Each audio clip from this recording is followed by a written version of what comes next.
Right, we've got a little bit of video here of Keir Starmer at Davos. So this is obviously going back a couple of weeks, but Brian had been given the tip off about this, so I thought it'd be worthwhile everybody hearing it. And I'm very interested in both yours and Alex's thoughts on this.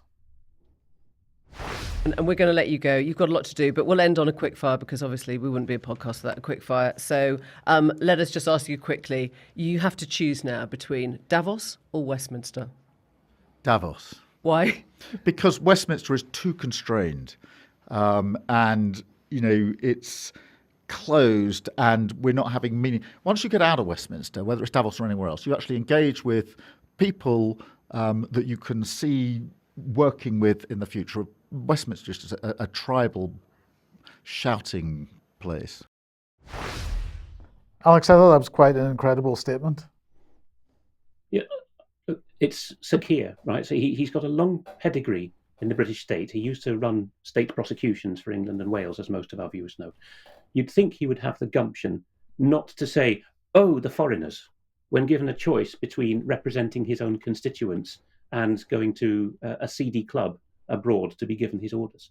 And to compound his error, while he's doing his hand-wringing, he says, when you go to Davos, you can imagine yourself working with such people in future, which again is code for taking orders for them from them.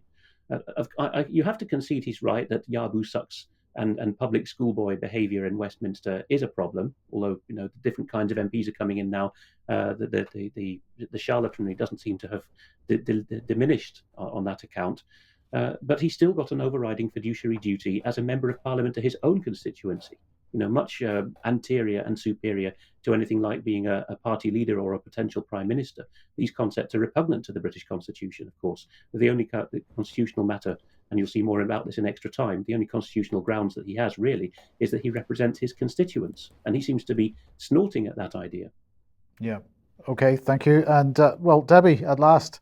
Now we've got a Guardian article here about super rich preppers planning to save themselves from the apocalypse.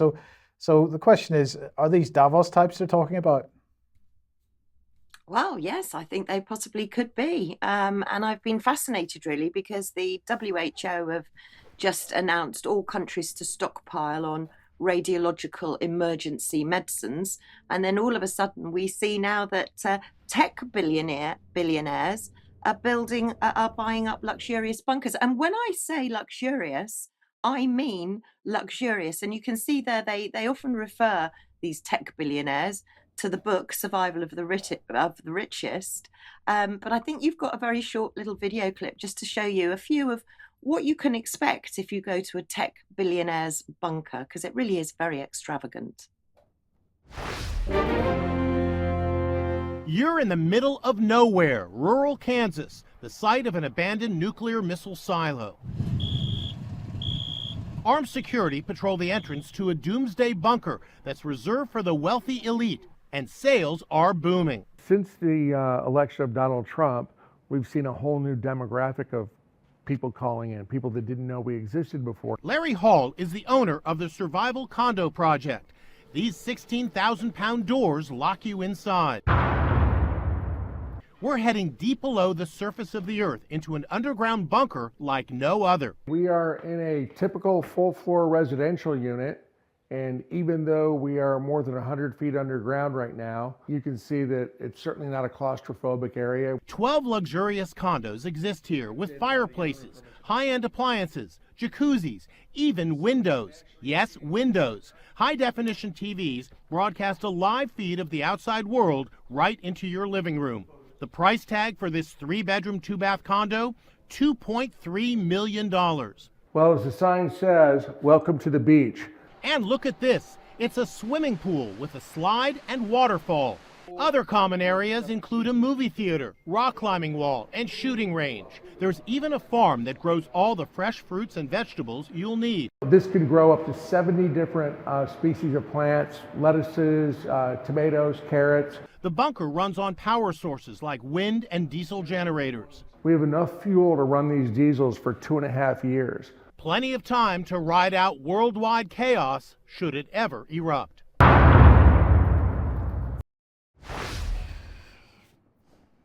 So maybe they're expecting something that they know, but the rest of us are not meant to know. What do you think, gentlemen? Well, from the mentality we've just seen with Keir Starmer, these people are capable of anything. Are they capable of creating war, but also protecting themselves? And of course, they got the wealth to snap up supposedly this level of protection. Yeah, they have.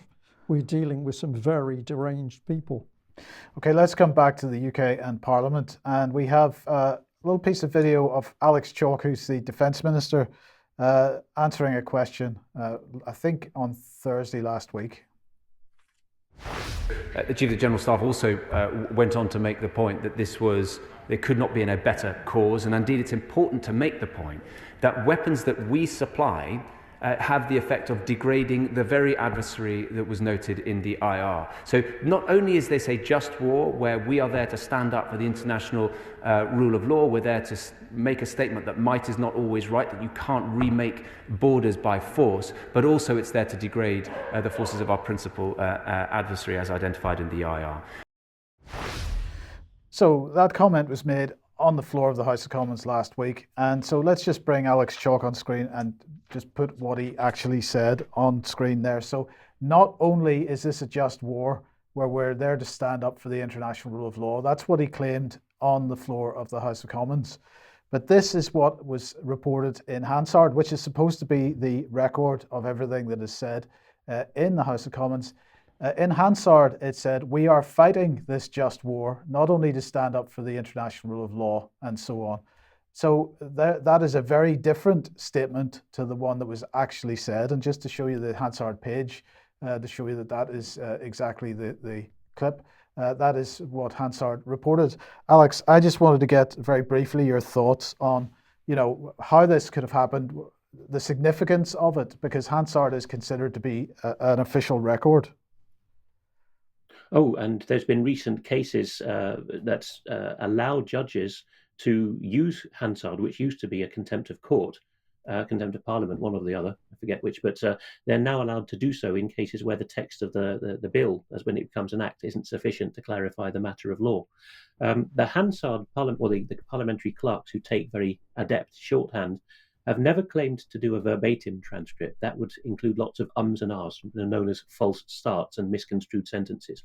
Just as when you read a transcript on a reputable website like UK Column, it doesn't attempt to be verbatim, and not all words that are supplied are within square brackets.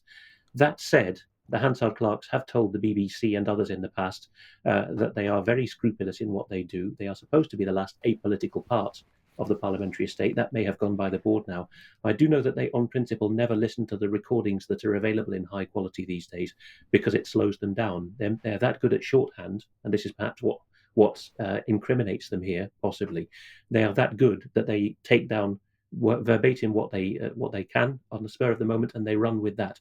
But to introduce a new subject of the action, of the verb, we are fighting, goes way, way beyond what is considered making good a false start or a misconstrued sentence in any reputable transcription, of which I have quite a long professional experience, because it makes Britain a party to the conflict. So if anything, it shows the fundamental international law illiteracy of those writing these transcripts, doesn't it? Because they've just made a point clean contrary to what Mr. Chalk has said.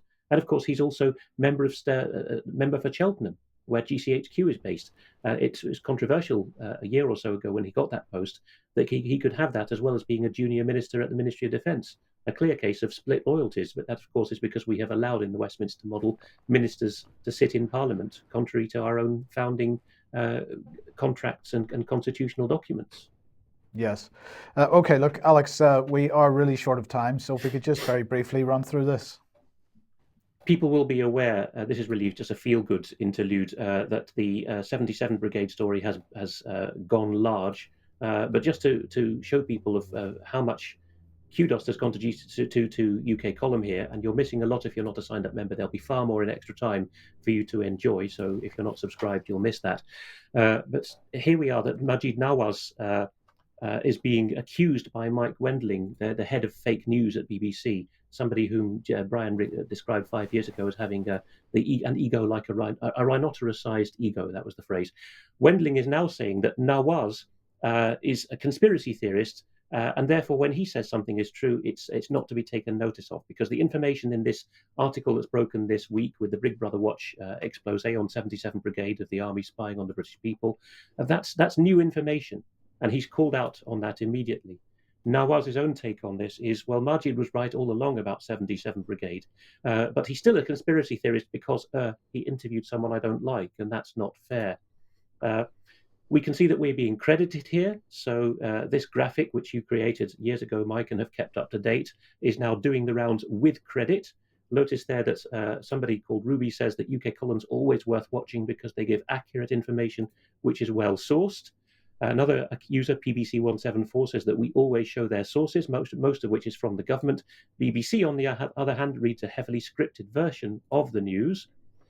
An Australian viewer says, I wish we had an Australia comment. Their column, they're so brilliant, they cover a wide selection of topics.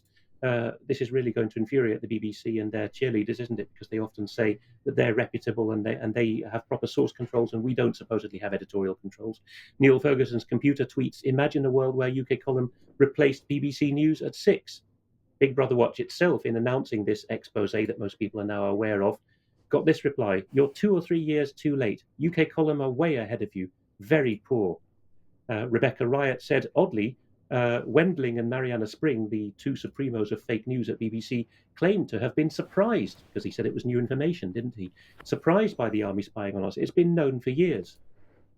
And Karen Baines says, another so-called conspiracy theory comes true.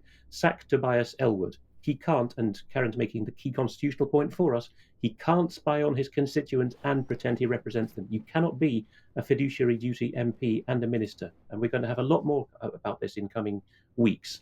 Moneycircus, one of the best Substack blogs, has also written up on this. And just to show you that, again, with accreditation, that image has gone up.